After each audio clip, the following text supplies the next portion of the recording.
kami dari SMK Farmasi Puskesat ingin melakukan observasi ke apotek K24 mengenai cara distribusi obat. Perkenalkan nama. Nama saya Dita, saya TTK di sini. Saya udah kerja dari 2011 sampai sekarang. Mulai Pertanyaan pertama. Bagaimana struktur organisasi yang dilakukan di apotek ini? Kalau untuk struktur organisasi, yang pertama pasti ada PSA. Di bawah PSA ada apoteker penanggung jawab. Kita punya satu. Karena sebenarnya 24 jam kan harusnya ada apoteker pendamping ya. Nah, kita tapi nggak ada. Jadi di skip. Dari apoteker penanggung jawab itu kita ada TTK. TTK-nya itu ada 6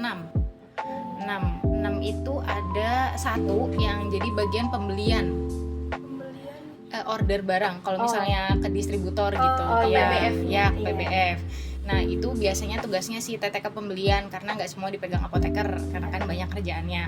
Nanti yang lain, kalau yang TTK lain paling cuman masukin barang sama untuk bagian penjualan yang di depan. Melayani. Iya, sama kita juga ada kasir. Kasirnya ada 3. Pertanyaan selanjutnya, peran dan tanggung jawab masing-masing bagian yang tadi disebutin dalam struktur organisasi. Kalau PSA pasti bertanggung jawab untuk semua kegiatan di apotek. Kalau misalnya apoteker penanggung jawab juga sama sih, karena di bawahnya PSA dan dia harus bertanggung jawab langsung sama PSA.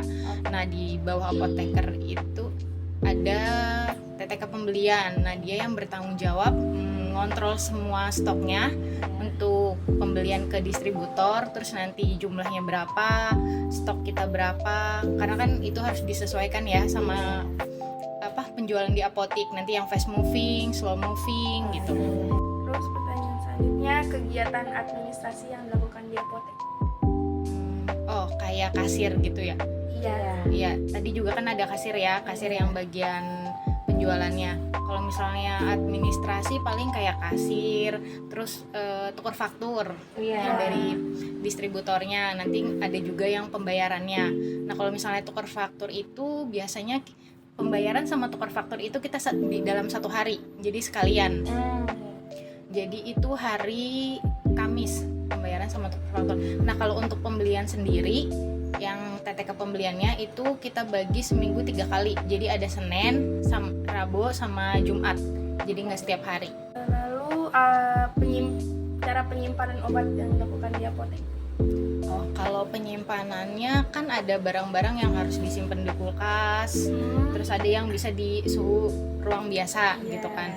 Nah kalau misalnya untuk penyimpanan yang obat biasa, kita ada gudangnya. Ada gudangnya di belakang, jadi selain di display di depan sama di tempatnya masing-masing ada gudangnya, karena kan kita juga harus stok ya kalau yang dia fast moving. Nah kalau misalnya untuk yang harus di kulkas, kita juga ada kulkasnya. Kulkas khusus untuk obat. Iya. Terus alur distribusi. Pembeliannya maksudnya. Gimana?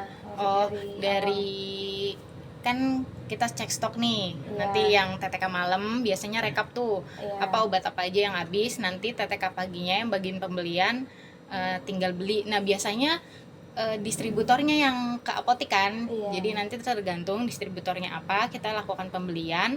Nanti biasanya kalau untuk pengiriman 1-2 hari sih, ada yang one day, ada yang besoknya.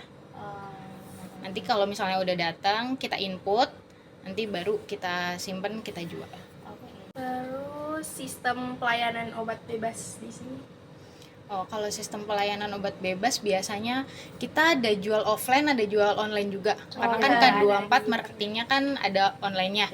Nah itu juga kita nggak cuma K24 klik, jadi ada macem-macem, ada Good Dokter, Alodok, ada Viva Medica. Jadi mungkin K24 online kerja sama juga nih sama online yang lain dan ngambilnya di sini. Jadi lumayan banyak sih penjualan online-nya. Nah kalau misalnya online itu bisa obat bebas, bisa obat keras juga.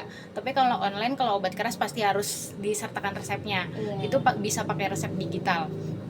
Nah kalau misalnya yang offline, biasanya kalau bebas kan pasiennya pasti langsung ya ngomong dia mau beli apa gitu. Kalaupun enggak, biasanya jadi swamedikasi. Pengobatan sendiri. Jadi nanti pasiennya keluhannya apa, kita ngasih saran nih obatnya apa gitu. Lalu sistem pelayanan resep. ketika ada resep? Kalau resep sama kayak tadi, kan ada offline ada online. Iya. Kalau online pasti harus ada resep digital, karena kan Iya. sekarang semuanya gampang ya Iya. digital. Itu lebih gampang sih karena tulisannya kan pasti bisa kebaca. Iya, Enggak iya. juga sih, kadang ada juga yang ngirimin resep asli dari dokter, tulisan dikirim gitu. Tapi kebanyakan sih udah komputer, tulisannya jadi gampang. Nah, kalau yang offline ya pasiennya datang bawa resepnya, resep fisik, kalau enggak ya kadang resep digital juga. Oke. Sekian pertanyaan yang diberikan kami dari observasi. Kurang lebihnya mohon maaf bila ada kata-kata kesalahan kata. Terima kasih. Udah kan?